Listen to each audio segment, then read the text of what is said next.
Hello everyone, good morning. तो basically आज के सेशन में हम लोग देखते हैं कि जो भी आपकी स्ट्रिंग से को रिलेटेड ट्रांसफॉर्मेशन, ओके, कि जैसे कॉनकेट फंक्शन, जैसे मल्टीपल स्ट्रिंग को आपको ऐड करना है, और जैसे कॉनकेट WSTR है, इसमें जैसे कि मैं कहता हूं कि आपको क्या करना है, कॉनकेट तो करना है दो स्ट्रिंग को, बट इन बिटवीन आपको क्या करना है कि सेपरेटर आपको क्या करना है, सेपरेटर क्या यूज करना है बेसिकली। तो यहाँ पे कॉनकेट अगर दो स्ट्रिंग को कर दिए, जैसे first name and last name, तो क्या होगा, दोनों कॉनकेट होके विदाउट स्पेस आ जाएगा। अगर आपको चाहिए तो अगर तीसरा स्ट्रिंग आपको डालना पड़ेगा इन बिटवीन फर्स्ट नेम और लास्ट नेम के बीच में, और उसको लिटरल में कन्वर्ट करके करना पड़ेगा। लेकिन कॉनकेट यहाँ पे क्या, WSTR आपको कैसे हेल्प करेगा, फर्स्ट आपको पहले बताना पड़ेगा क्या सेपरेटर है। आप अगर आप स्पेस चाहिए तो आपने डबल कोट में स्पेस डाला, देन फर्स्ट नेम डाला, लास्ट नेम डाला। अगर आपको सिंगल कोट का सेपरेशन चाहिए तो single quote, first name, last name डाला। रेगुलर एक्सप्रेशन, किसी एक्सप्रेशन के बेस पे, जो रेगुलर एक्सप्रेशन है उसके बेस में कुछ रिप्लेसमेंट करनी है, तो उसको हम लोग देखेंगे। रेगुलर एक्सप्रेशन के थ्रू एक्सट्रैक्ट करना है, वो भी हम लोग देखेंगे। तो एक काम करते हैं, डायरेक्टली डेटाब्रिक्स नोटबुक पे चलते हैं, ओके, और स्टार्ट करते हैं। यहाँ पे मैं आपको एक डेटाबेस दिखा दूं। मैंने दो जेसन फाइल आपका डाला है, इम्प्लाई जेसन और एक ऑर्डर जेसन। दोनों जेसन को बारे में आपको यहाँ पे दिखा देता हूँ। ऑर्डर जेसन में हायरार्किकल मैंने क्या किया है, और सॉरी मैं तो जाना उस वहां पे जाना था, बेसिकली अभी जेसन हमें नहीं करना है। हम टारगेट करते हैं अपना उसका स्ट्रिंग वाला। पहले हम लोग स्ट्रिंग के देखते हैं। तो यहाँ मैंने रीड जेसन ये सारे कुछ मैं बना के रखा हूँ। तो चलते हैं, स्टार्ट करते हैं आपका स्ट्रिंग ट्रांसफॉर्मेशन। ओके, तो स्ट्रिंग ट्रांसफॉर्मेशन में हम लोग को क्या क्या करना है, जितने भी फंक्शन आपको यूज करना है, मैंने डायरेक्टली यहाँ पे लिस्ट में इंपोर्ट कर लिया। कौन कौन सा, कॉनकेट, ये सारे कुछ। ओके, आप वन लाइनर में भी डाल सकते हैं, एक लिस्ट बना के मैंने डाल दिया कि कॉनकेट चाहिए, आपका कॉनकेट WS चाहिए, ऑपर चाहिए, एल्ट्रीम चाहिए, सारा कुछ चाहिए। तो पहले सेल में मैंने जैसे कि राहुल, यहाँ पे देखिए शुरू में मैंने स्पेस दिया है। यहाँ पे देखिए सारे के नेम के पहले स्पेस है। यहाँ पे ईमेल के अंदर मैंने 1 2 3 कुछ नंबर भी दिया है। यहाँ पे संजीव @ नंबर कुछ है, यहाँ पे कुछ नंबर नहीं। ये मैंने आपका एग्जीक्यूट किया। एग्जीक्यूट होने के बाद बेसिकली हमने क्या किया, ये एक डायरेक्टली स्टैटिक डेटा सेट हमने क्रिएट किया है, और वो क्रिएट हमने कहीं फाइल रीड नहीं कर रहे, डायरेक्टली एक डेटा है, और उस कॉलम हेडर के साथ इसको डेटा मैंने रीड किया। रीड करने के बाद अगला जो हम लोग काम करने वाले हैं, कॉनकेट, कॉनकेट WSTR, अपर लोअर, जो भी ऐसे सब स्ट्रेट फॉरवर्ड है। यहाँ पे देखिए मुझे क्या करना है, एल्ट्रिम करना है। तो एल्ट्रिम फंक्शन मैंने इंपोर्ट कर चुका हूँ। तो यहाँ पे डायरेक्टली मैंने कह दी एक न्यू कॉलम बनाया जिसका नाम है एल्ट्रिम। आपका फर्स्ट नेम ट्रिम कर दिया, और ट्रिम करके फर्स्ट नेम को मैंने यहाँ पे एल ट्रिम करके फंक्शन। तो यहाँ पे एल ट्रिम, आर ट्रिम और ट्रिम दोनों साइड से ट्रिम करना है। तो ये सारे फंक्शन यहाँ पे इंपोर्टेड है। एल ट्रिम आपका है, आर ट्रिम यहाँ पे कर सकते हैं जो भी आपको चाहिए, जैसे आर ट्रिम मैंने कर दिया। ओके, फिर आपने कर दिया ट्रिम। तो जो भी आपको चाहिए आप यहाँ पे अब यूज कर सकते हैं। ओके, तो अब यहाँ पे जैसे हमने एल ट्रिम, आर ट्रिम जो भी किया, आपने कॉलम बनाया, और ऐसे ही आपने ये सारे को यूज कर दिया, जस्ट लाइक ये फंक्शन है। Okay, L trim, R trim. L trim में बेसिकली हमारा जो स्पेस है, देखिए ये वाला स्पेस हमने यहाँ पे खत्म किया।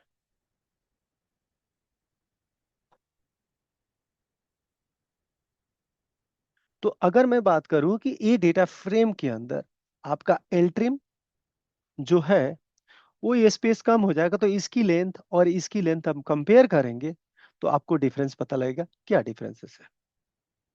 अपर करने के लिए अपर फंक्शन है, डायरेक्टली वो सारा कुछ आपको पता है कि इसको मैंने अपर कर दिया है, ये कॉलम अपर वाला कॉलम क्रिएट करके।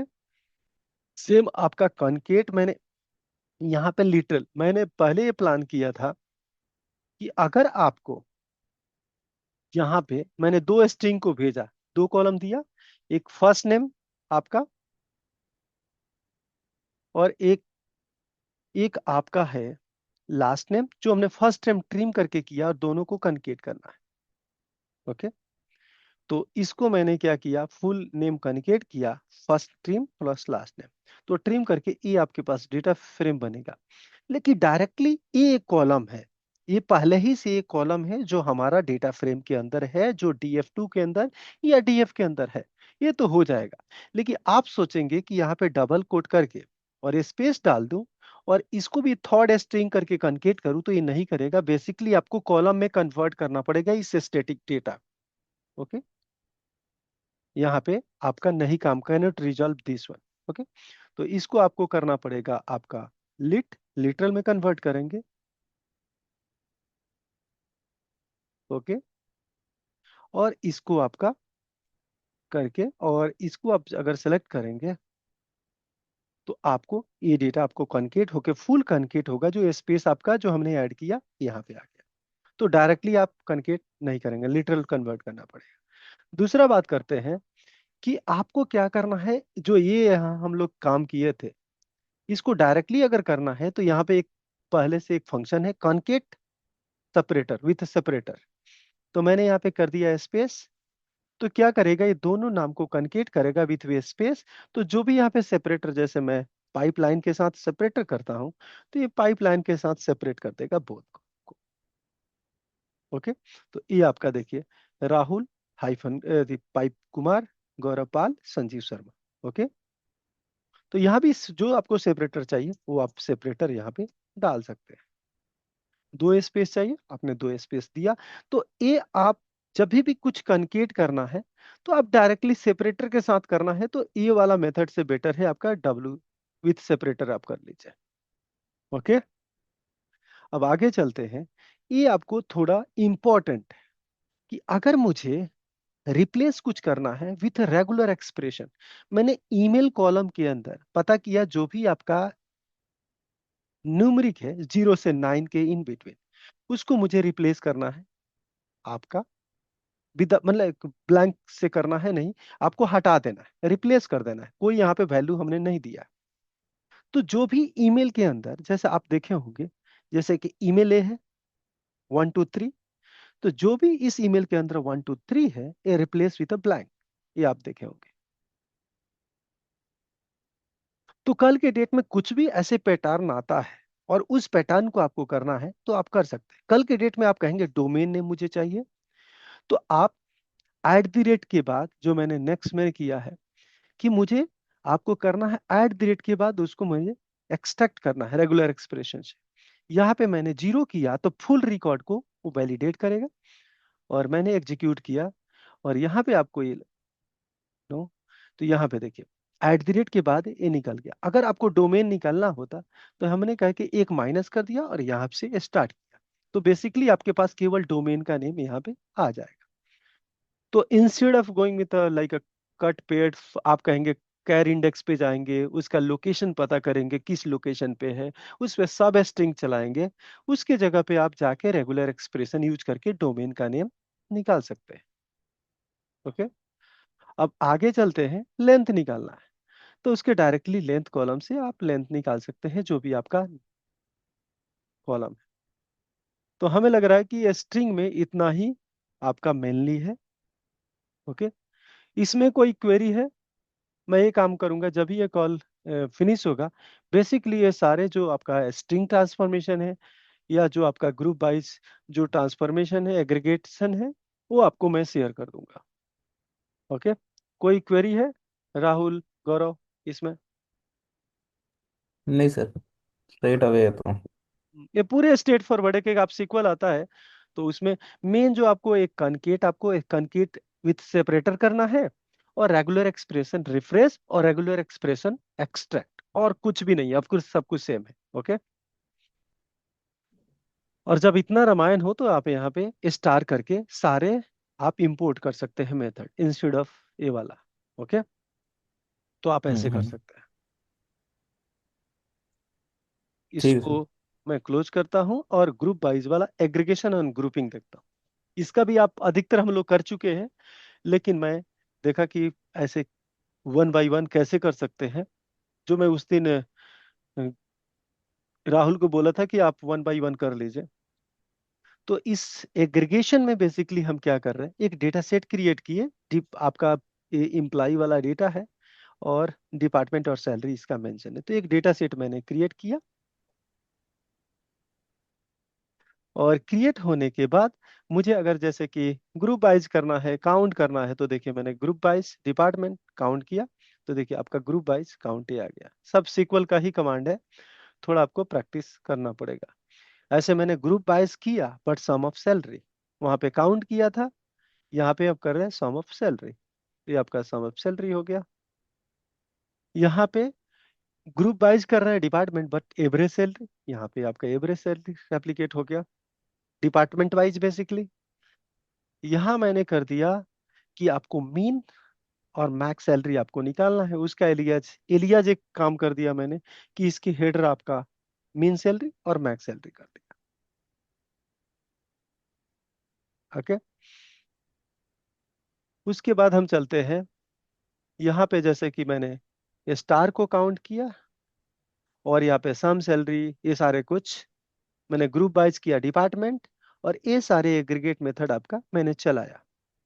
आपका काउंट का टोटल काउंट, टोटल सैम आपका सैलरी, एवरेज सैलरी, ये सब स्ट्रेट फॉरवर्ड है। यहाँ पे एक जो आपके लिए इंपॉर्टेंट जो मैं आपको बोलूं, कि हम लोग वहां पे जब करते थे कि मुझे क्या करना है कि काउंट करना है, बट डिस्टिंक्ट काउंट चाहिए, जैसे डिपार्टमेंट का डिस्टिंक्ट काउंट चाहिए। तो आप लोग क्या करते थे, पहले तो आपने किया कि ग्रुप वाइज कर लिया और फिर आप उसका काउंट करते थे, डिस्टिंक्ट करते थे। तो यहाँ पे डायरेक्टली वन ही फंक्शन है, आप क्या कर सकते हैं, काउंट एंड डिस्टिंक्ट आप डायरेक्टली कर सकते हैं। ओके, तो आपको काउंट भी करेगा और डिस्टिंक्ट भी करके आपको बता देगा कितने नंबर ऑफ डिपार्टमेंट है। ओके, जो सीक्वल में हम लोग को काउंट और डिस्टिंक्ट नहीं होता था, दो अलग अलग आपको काम करना पड़ता था, पहले डिस्टिंक्ट देन काउंट।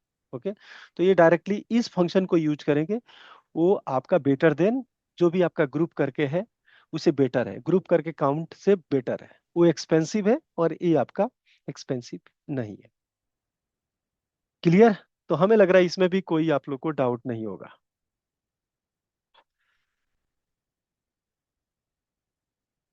ये काम करता हूँ, इसको मैं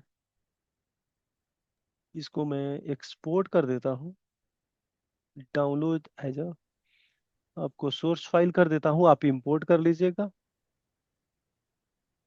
एक से उसमें लाइन है स्पार्क वाला जो सेशन लेते हैं, हाँ हाँ। स्पार्क डॉट सेशन, हम्म। उसका मतलब क्या है सर, एक बार।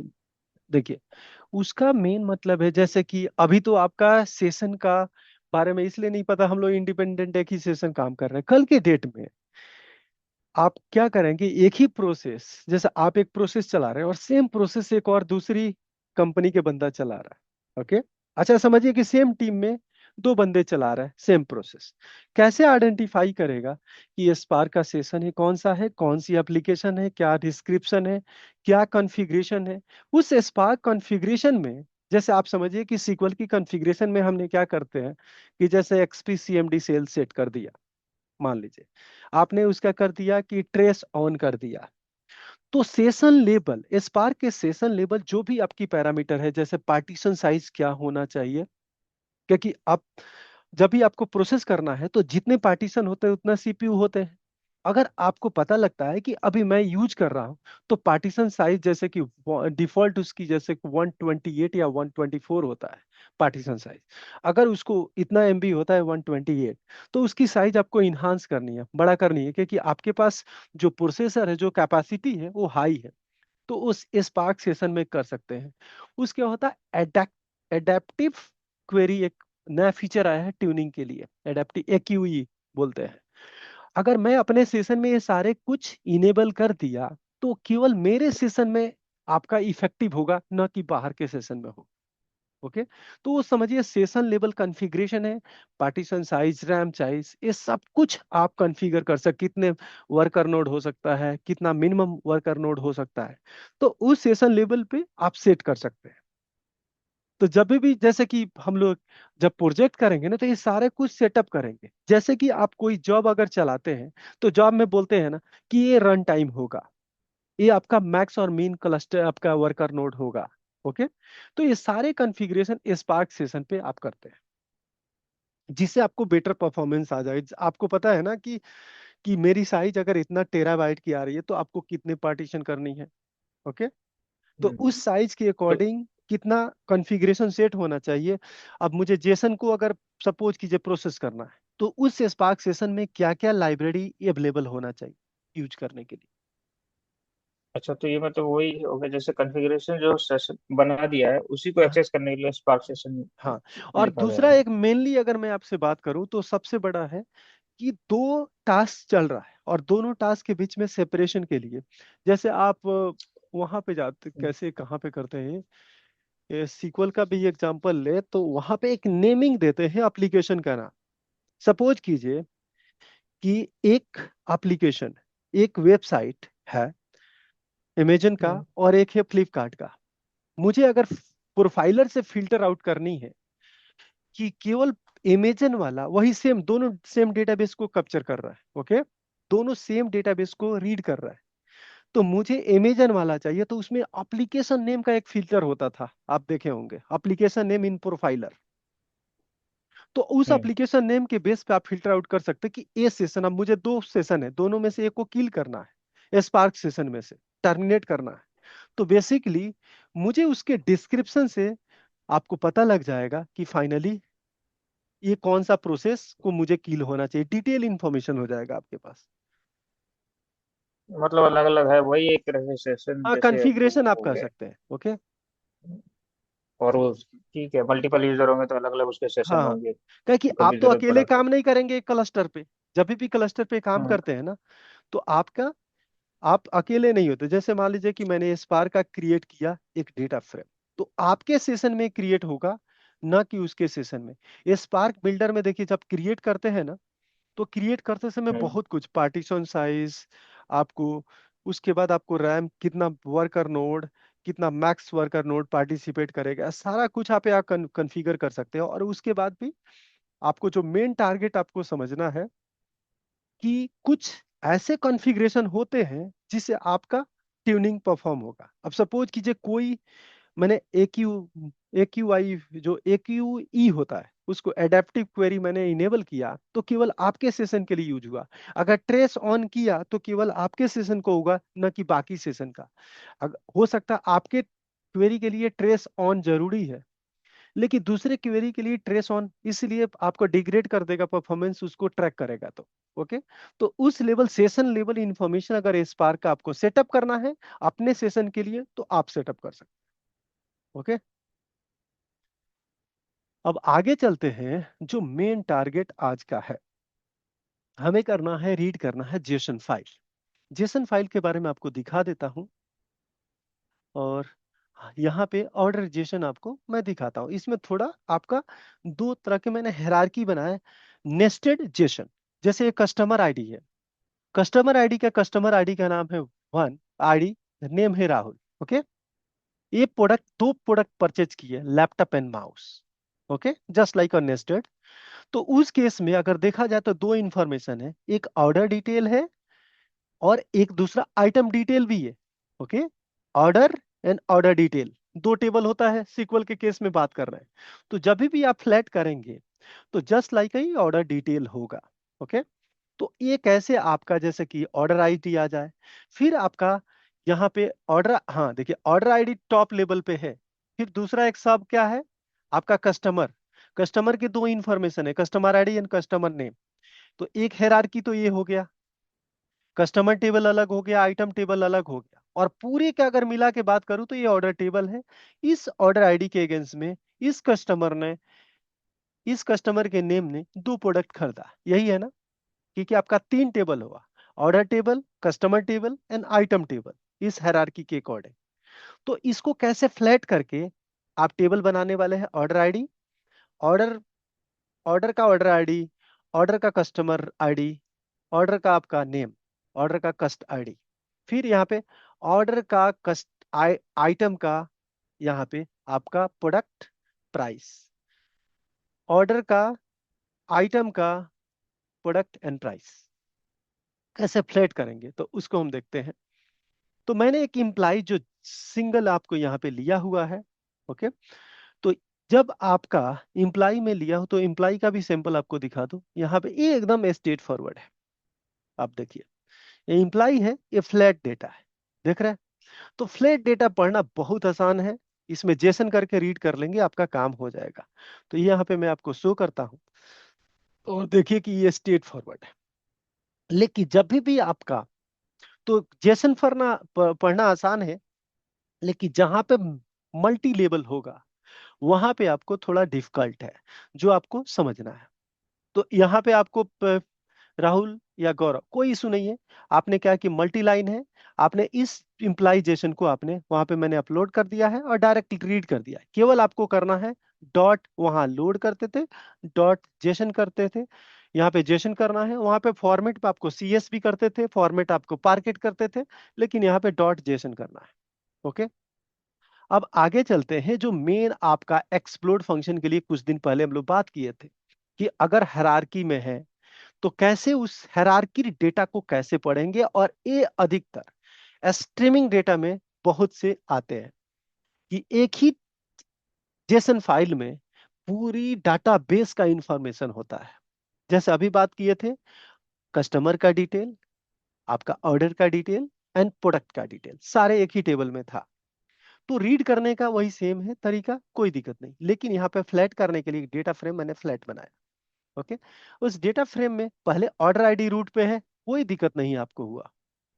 उसके बाद इसको मैंने कर दिया कस्टमर का कस्टमर आईडी। उस एक, आप सीएसबी को आप जाएंगे जेसन को तो आपको पता लग जाएगा।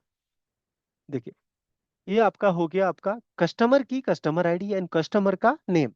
यहाँ पे देखिए, कस्टमर की कस्टमर आईडी, जिसको कस्टमर आईडी कर दिया मैंने, और कस्टमर का नेम को कस्टमर कर दिया। ये तो वन लेवल हो गया। अब आइटम एक है और आइटम के अंदर आपके मल्टीपल है कॉलम्स। तो मैं इसको एक्सप्लोड किया इस आइटम को और इसको एज अ आइटम्स कर दिया। इस आइटम को एक्सप्लोड करने के लिए अब आइटम के अंदर मल्टीपल लेयर है, जिसमें आपका प्रोडक्ट का नेम और आपका उसका प्राइस है। तो यहां तक तो आपको बहुत स्ट्रेट फॉरवर्ड लगा, लेवल तक, वन लेवल तक तो ठीक है। लेकिन नेक्स्ट लेवल की जब बात किए यहाँ पे, तो यहां तक तो आपको ठीक है। लेकिन जब अब इसको एक्सप्लोड करके मैंने आइटम में रख लिया, अब आइटम से जैसे अपने डेटा ऐसे कैप्चर किया कि आइटम एक जेसन हो गया और उस जेसन के अंदर से ये डेटा रीड कर रहा है। तो आइटम डॉट, आप ये समझिए, आइटम डॉट आपका प्रोडक्ट, आइटम डॉट प्राइस। तो ये देखिए, item dot product, item dot price और इसका नेम ए। तो फाइनली आपका एक्सप्लोड करने से पूरे एक आपका जेसन के अंदर से दूसरा जेसन को एक्सप्लोड करके मैंने स्टोर कर दिया। और सेम प्रोसेस जो हमने यहाँ पे किया है वही प्रोसेस से डेटा आपको यहाँ पे कैप्चर। और अब इसको जब आप देखेंगे तो आपके पास 5 कॉलम क्रिएट हो गया होगा, जो आपका ऑर्डर आईडी, कस्टमर नेम, आपका कौन सा प्रोडक्ट और कौन सी प्राइस। ये आपको समझ में आया। और मेनली आपको यही काम करना है। अब एक जेसन के अंदर दूसरा जेसन आया तो एक्सप्लोड करेंगे, और एक्सप्लोड करके एज अ एलियाज आपने दिया, और उस एलियाज के अंदर जो भी कॉलम आपको निकालना है आपने आइटम एलियाज दिया और आइटम का प्रोडक्ट नेम, आइटम की प्राइस। क्लियर है। हाँ जी सर। देखा। अब हो सकता है कि कल के डेट में इस आइटम के अंदर भी दूसरा एक आपका हो जाए, दूसरा एक लिस्ट क्रिएट हो जाए। ये तो कंप्लीटली एग्जेशन हुआ। ओके, और जैसे ये तो वन लेयर पे है, डायरेक्टली आपने रीड किया। अब इसको एक्सप्लोर करके आइटम्स को आइटम किया था और इसका कॉलम आपने रीड कर लिया था। इसको थोड़ा प्रैक्टिस कर लीजिएगा मल्टी लेबल का, जिससे आपको क्या होगा कि ये स्ट्रेट फॉरवर्ड हो जाएगा। ओके, तो ये आपको मार्केट में बहुत पूछा जाएगा क्या कि स्ट्रीमिंग डेटा, कुछ बैच डेटा। और जेसन क्यों फॉलो करते हैं कि ये लाइट वेट होता है। ओके, और लाइट वेट होने के चक्कर में आप कहीं भी इसको कंज्यूम कर सकते हैं, एडीएलएस पे डंपिंग कर सकते हैं। और जितने भी क्लाउड एप्लीकेशन मार्केट में जैसे है, वो आपका जेसन और एक्सएमएल दे रही है। जैसे मैं ओरेकल का क्लाउड एप्स की बात करूं, वो भी आपका यही दे रहा है, सेल्स फोर्स यही दे रहा है, आपका फेसबुक यही दे रहा है, सारा का डेटा फॉर्मेट यही है। लेकिन ये आप एक बार क्लियर कर लीजिएगा, आपको हमें लग रहा है कि प्रॉब्लम नहीं होगा। तो इसको 2-3 बार प्रैक्टिस कीजिए। उसके बाद हम लोग स्टार्ट करेंगे बेसिकली डेटा फैक्ट्री से लेके डेटा ब्रिक्स तक एक प्रोजेक्ट। ओके, जिसमें आपका मॉडलिंग भी कवर कर लेंगे। तो क्या आज के लिए इतना बाइंड अप करें? आपको ये भी आपको शेयर कर देता हूं, आप लोग गो थ्रू कीजिएगा। Okay, thank you. ठीक है सर।